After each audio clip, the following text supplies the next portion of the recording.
정말 믿기 어려울 정도로 심한 이상기후가 나타나고 있습니다. 스페인, 포르투갈, 프랑스 등등의 그 남부 유럽은 평년보다 1도에서 많게는 4도까지 상승했다는 겁니다. 이러한 세부 이유로 크게 우리 두 가지로 보고 있죠. 하나는 북아프리카에서 생성된 열돔이 유럽 남부까지 이렇게 올라오게 되면서 발생하는 문제입니다. 또 하나는 지중해 해수면 온도 상승에 따라 가지고 이러한 현상이 더욱 심해지는 거죠.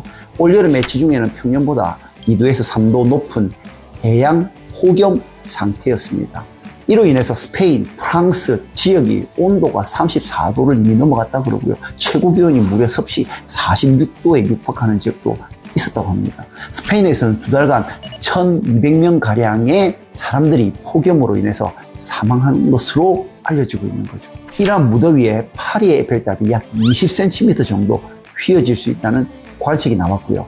또 일부 원전은 냉각수로 인해 강의 온도가 더 높아질 수 있다는 우려에 그 가동이 중단되기도 했습니다. 미국을 한번 살펴볼까요, 여러분? 제가 예전에 보스턴을 한번 방문했는데 보스턴에는 주로 아파트 단지에 에어컨이 없습니다. 근데 40도에 육박하고 이러면 뉴욕시티 내에 아파트먼에 사는 나이 드신 분들이 실내에서 질식사 하시는 경우가 많아요. 그래서 뉴욕시티에서 굉장히 큰 이슈가 이런 힛 문제가 굉장히 큰 이슈입니다. 그래서 어떻게 아파트먼트에 저렴한 에어컨을 제공해 줘야 되느냐 이런 부분들이 있는데 그러려면 공사를 해야 되잖아요. 근데 이게 또 미국은 이런 아파트먼트도 이미 오래된 건축물에 속하기 때문에 유지에 대해서 굉장히 규정이 까다롭습니다. 그래서 아파트먼트에 에어컨을 설치하는 것도 굉장히 쉬운 일이 아니거든요.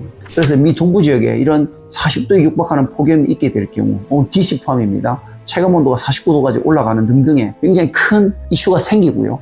이러한 이슈로 인해서 많은 사람들이 특히 고령층에서 큰 질병을 겪기도 하고 또 목숨을 잃기도 합니다. 더 큰 문제는 이러한 미국의 이 남부 지역으로 가게 되면 폭우 현상이 발생을 합니다. 얼마 전이었습니다. 미 독립기념일인 7월 4일에 급작스럽게 미국 텍사스 중부에서 홍수가 집중적으로 내렸습니다. 불과 몇 시간 만에 3달치에 달하는 폭우가 내렸다는 거죠. 500년 만에 한 번 있을 법한 일로 예측하기 정말 어려운 말도 안 되는 그런 일이 벌어진 거였습니다. 전문가들은 이러한 것들이 바로 기후위기로 인한 지성 호우에 의한 결과라고 원인을 꼽았죠. 이에 따라서 단시간에 집중적으로 비가 많이 내려 지금까지 130명 이상이 사망되었고 160명 이상이 실종된 것으로 보고 그 주위에 캠핑장과 마을은 초토화가 된 것으로 보고되고 있습니다. 그러면 여러분, 북미 같은 경우에 지금 여름이지 않습니까? 남미는 이제 반대겠죠. 겨울이지 않습니까? 자, 그랬을 때 이 남미에는 또 어떤 일이 벌어지고 있느냐? 바로 남반구의 한파. 이게 엄청난 일이 또 벌어지고 있습니다. 자, 영국 가디언지에 따르게 되면요. 칠레, 우루과이 등지에서 계절 평균보다 10에서 15도 낮은 기온이 나타났다고 보도했습니다. 칠레, 푸에르토 나탈리스 인근의 해발 69m 기상 관측소에서는 저녁에 영하 15.7도까지 기록했다고 합니다. 이는 6월 평균 최저 기온보다 무려 14도나 낮은 수치인 것으로 보고했죠. 한파는 남미 남부 전역에 큰 영향을 미치고 있고요. 이 같은 날씨는 남미 대륙 전반에 걸쳐 광범위한 고기압이 형성이 되면서 기압계 변화가 일어나고 있기 때문인 것으로 이렇게 분석을 했습니다. 그래서 굉장히 고기압에 따른 한파가 내리고 있는 것으로 이렇게 보고 있는 거죠. 그래서 우루과이 당국은 진눈깨비를 동반한 영하권 추위에 전국 각지에서 노숙인 7명이 사망했다고 밝히기도 했습니다.